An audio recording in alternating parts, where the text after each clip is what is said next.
I want to share something about handling our emotions and specifically the four things that we can do with our emotions. I'm recording this just before Christmas, and I thought it might be particularly helpful because Christmas can be a time that lots of different emotions come up.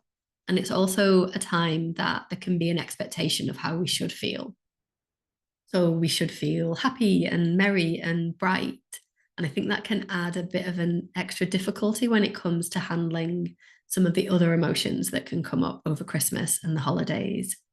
But actually, I think this is one of the most useful things that I have ever learned. So if you're watching this and it isn't Christmas, this is still for you. And if you're watching this at Christmas, my intention is that it might be helpful this week, but also potentially for the rest of your life as well.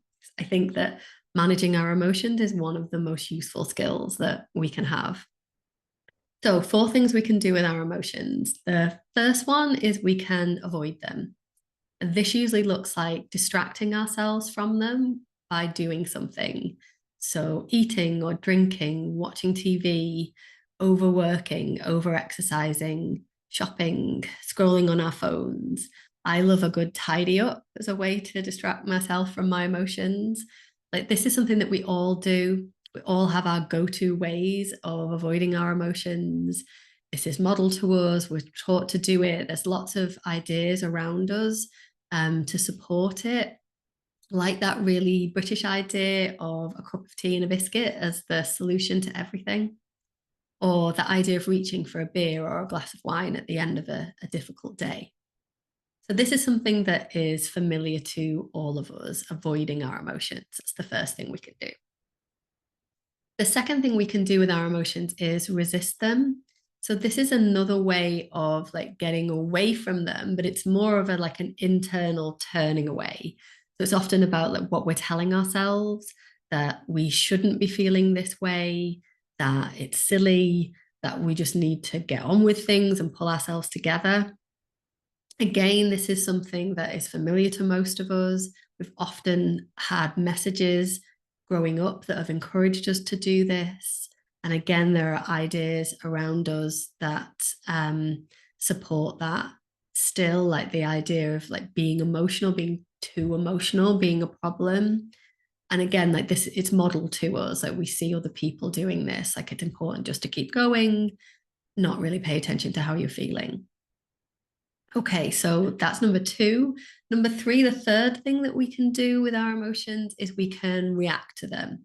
But it's useful to think of this as like acting them out.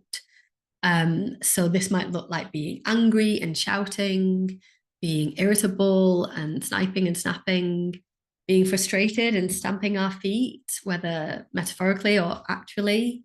It might look like feeling grief and sadness and like crying and sobbing, like it's displaying our emotions. I've heard it described as vomiting our emotions on somebody else. Like it often involves displaying them, involving other people in it. Again, this is something that we all do. We can probably all think of examples right now of when we've done this. It's something that we see around us all the time. So again, this is it's really familiar to us. And then there's a fourth thing that we can do with our emotions, which is to allow them.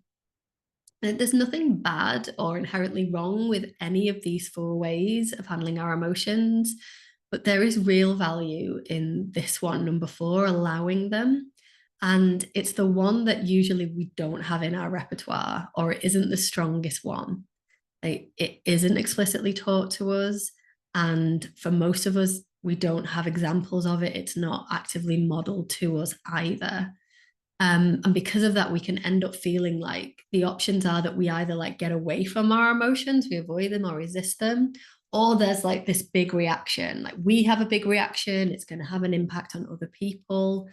And we can often feel like if we don't get away from our emotions, what happens is going to be too big, is going to be too much to handle. Like if we let our emotions take us over, they will take us over, we won't be able to handle it.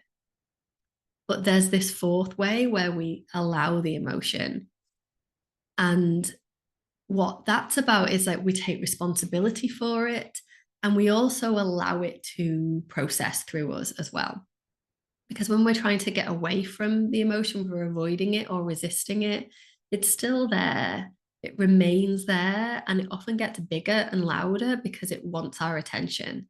And what happens is then it crops up as a big reaction somewhere else or another time when we're kind of least expecting it. So allowing our emotions is like paying them that attention that they want and allowing them to process through.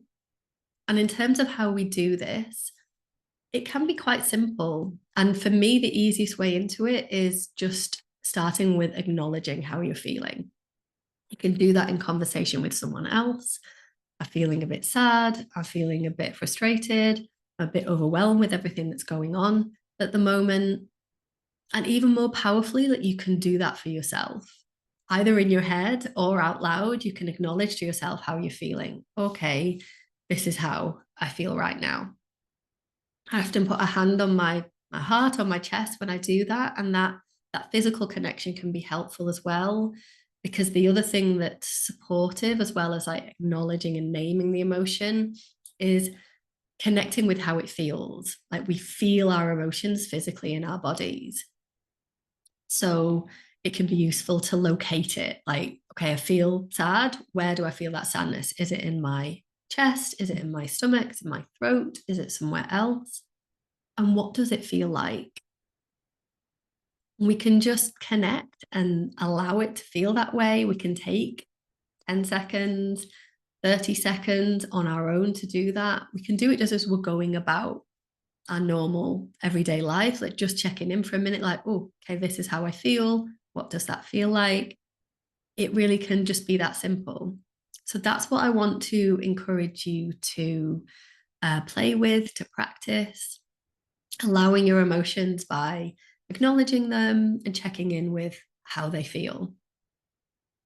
If you have questions or thoughts about this, I'd love to hear from you. Please get in touch with me. And if you are listening to this or watching this over Christmas, then I'm wishing you some happiness and merriment and some joy and brightness. And I also hope that you can allow whatever other emotions come up for you as well.